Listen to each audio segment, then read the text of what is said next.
विष्णुरूपाय व्यासरूपाय विष्णवे नमो वै ब्रह्मनिधये वासिष्ठाय नमो नमः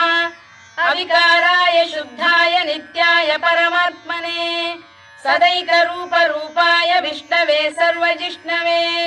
यस्य स्मरणमात्रेण जन्म संसारबन्धनात् विमुच्यते नमस्तस्मै विष्णवे प्रभविष्णवे ॐ नमो विष्णवे प्रभविष्णवे श्रीवैशम्पायन उवाच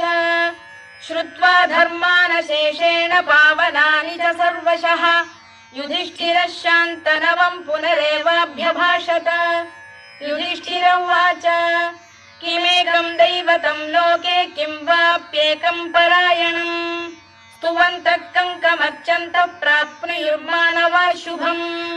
को धर्मः सर्वधर्माणाम् भवतः परमो मतः